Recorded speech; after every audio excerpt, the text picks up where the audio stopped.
प्रधानमंत्री ने देश को ये कहा था चीन की फ़ौज ना घुसी हुई है भारत की टेरिटरी में, ना कोई है वहाँ पर, ना कोई घुसा हुआ है।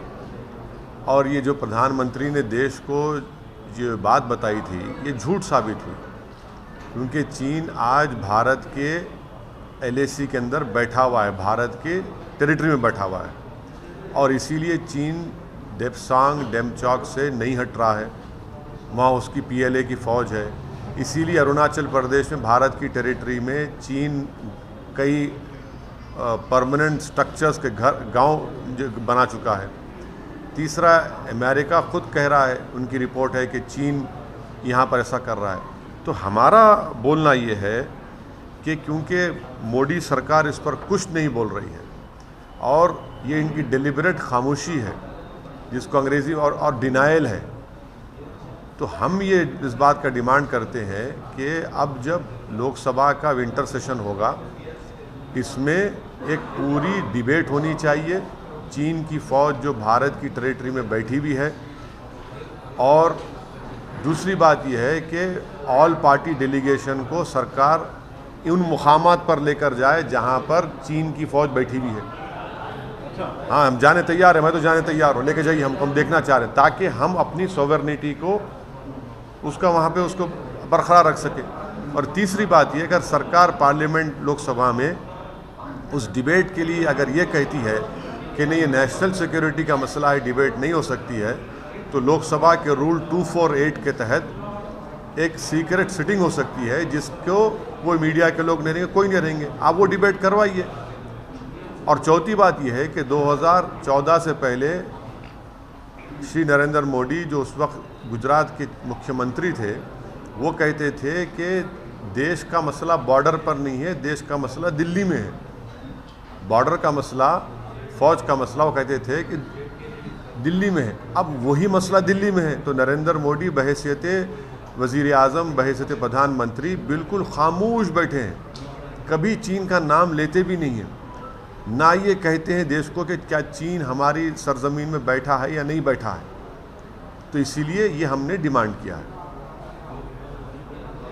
पर सर, आप क्यों चाहते हैं कि ऑल पार्टी डेलीगेशन, जबकि आप ये भी कह रहे हैं कि जो मोदी सरकार है वो वहाँ पे कहीं कुछ बात नहीं कर रही है, तो आप चाहते हैं? नहीं, हम इसलिए बोलना चाह रहे हैं कि देश को मालूम हो सके। जब कश्मीर में ये सरकार एक ऑल पार्टी डेलीगेशन लेकर गई थी, जब लेट अरुण जेटली भी उस डेलीगेशन के हिस्सा थे, राजनाथ सिंह साहब होम मिनिस्टर लेकर गए, तो यहाँ पर भी लेके जाइए ना, हमको छुपाना क्या है आपको? हम तो अपनी सॉवरेनिटी को असर्ट करेंगे एज एन ऑल पार्टी, जाकर वहाँ पर चीन को एक जवाब देंगे कि हमारा इलाका हम देखना चाह रहे हैं, छुपाने की क्या ज़रूरत है? और ये प्रधानमंत्री और बीजेपी चीन के मसले में इतने खामोश क्यों हैं? ये तो हमारी ज़मीन में चीन बैठा हुआ है। सैटेलाइट के फ़ोटोज़ आ रहे हैं कि अरुणाचल प्रदेश में गांव बना चुका है, कई फ़ोटोज़ आ रहे हैं कि डेमचौक में, डेप्सांग में चीन बैठा हुआ है, PLA की आर्मी बैठी हुई है। ऐसे तस्वीर भी आए हैं कि पिछले साल जो गालवान में हमारे बहादुर सिपाहियों की जो मौत हुई, इतने हमारे सिपाहियों की तस्वीर देखकर हमारा खून खौलता है, कैसे उनको चीन की फ़ौज बिठा के रखी है वहाँ पर।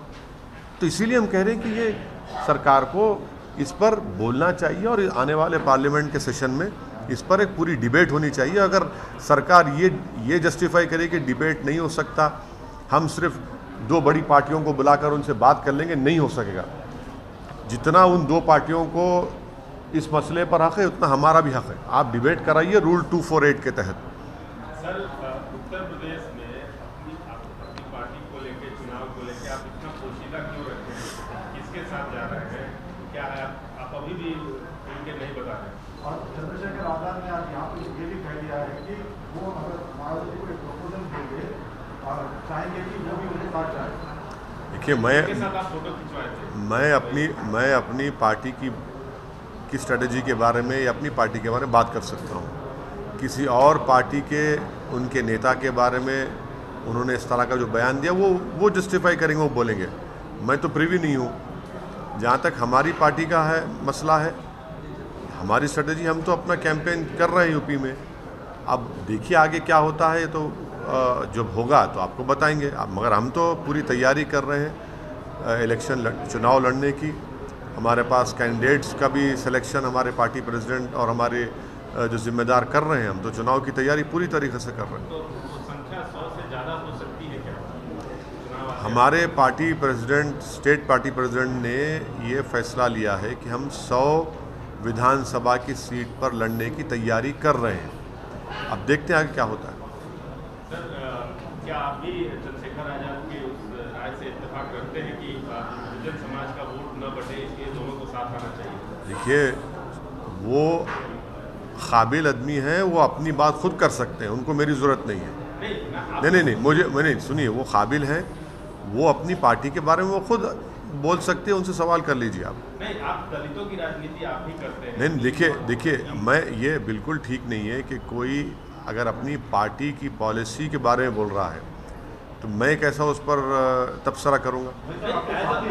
राजनीतिक पूछ रहे हैं कि क्या आप इस बात से इत्तेफाक रखते हैं? मैं सवाल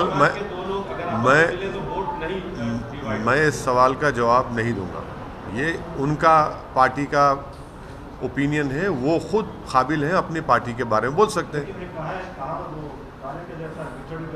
सब बारी आपके साथ ही पूरे बिछड़ रहे, राजनाथ साहब एक तरफ जा रहे हैं, चंद्रशेखर आजाद एक तरफ जा रहे हैं, उसके साथ आप फोटो खींच रहे थे, साथ आने की कोशिश कर रहे थे, आज एक चले जा रहे हैं और आप कुछ नहीं बोल रहे। अरे भाई, चले जा रहे हैं तो हम तो मैदान नहीं छोड़ा, हम तो खड़े हुए हैं। हम तो एक शीशा पिलाई दीवार की तरह खड़े हुए हैं। हम तूफान से मुकाबला कर रहे हैं और करते रहेंगे। हम मैदान कहाँ छोड़े, हम तो खड़े हुए हैं, मुकाबला कर रहे हैं बीजेपी से। हमारा आज भी वही इरादा है कि हम ये नहीं चाहते कि दोबारा उत्तर प्रदेश में बीजेपी की सरकार बने और योगी आदित्यनाथ दोबारा उस प्रदेश के मुख्यमंत्री ना बने।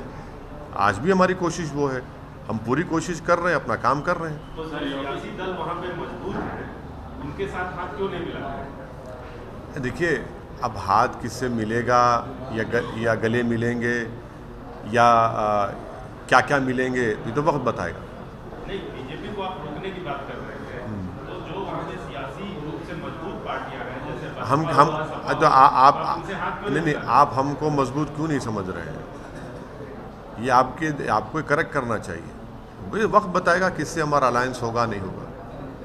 सर, योगी जी कैराना में मुजफ्फरनगर का दंगा या कैराना का पलायन ये हमारे लिए पॉलिटिकल इश्यू नहीं बल्कि देश की आन बान शान का मुद्दा रहा है। और उन्होंने ये भी कहा कि मोदी जी ने धर्म चक्र के घुमा दिया, जो पहले मंदिर जाने में कतराते थे वो आज बड़ा तिलक लगाकर घूम रहे हैं, जैसे यही सबसे बड़े हिंदू है, यही एकता की ताकत है।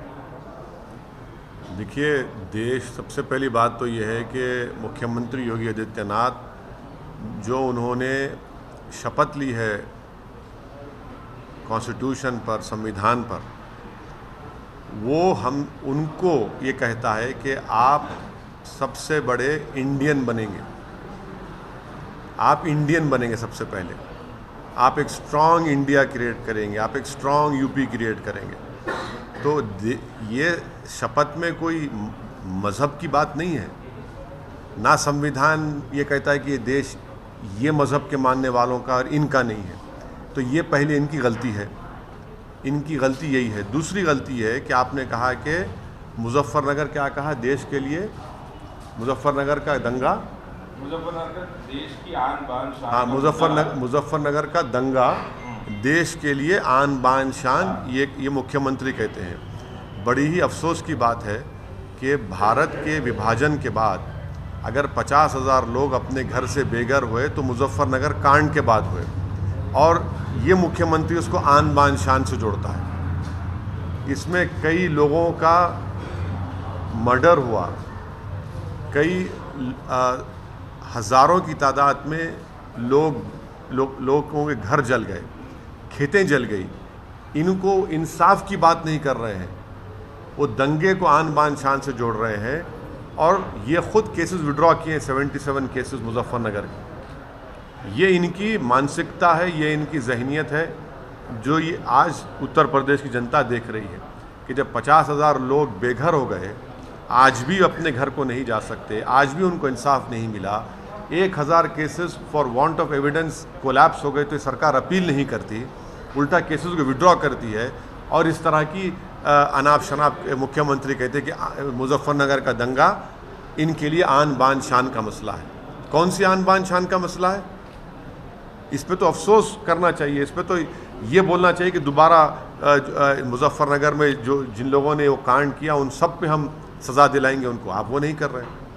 सर, तेलंगाना की बात करते हैं। हाल ही में हुजूराबाद के चुनाव के नतीजे आए और जहाँ पर टीआरएस आ गए, और अभी जिस प्रकार से कल मुख्यमंत्री ने जो है प्रेस कॉन्फ्रेंस करके काफ़ी बातें कही बीजेपी के लिए, तो क्या आप समझते हैं कि तेलंगाना में अब बीजेपी चुनाव होती नजर आ रही है? नहीं, मैं देखिए, एक बाई इलेक्शन वहाँ पर इटाला राजेंद्र जीते हैं, इसको आप ज़्यादा इतना बड़ा स्ट्रॉन्ग स्टेटमेंट मत दीजिए।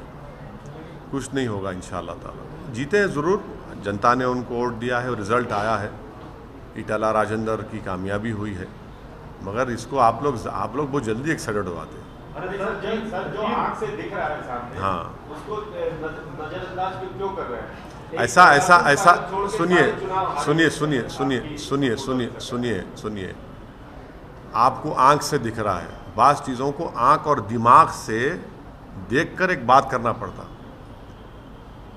तो वो तो आपको आँख से दिख रहा है, हमको जो दिमाग हमारा कह रहा है, आँख हमारी कह रही है, थोड़ा बहुत हमको जो तजुर्बा कह रहा है, यही बीजेपी नागार्जुना सागर के बाई इलेक्शन में ज़मानत जब्त होगी उनकी।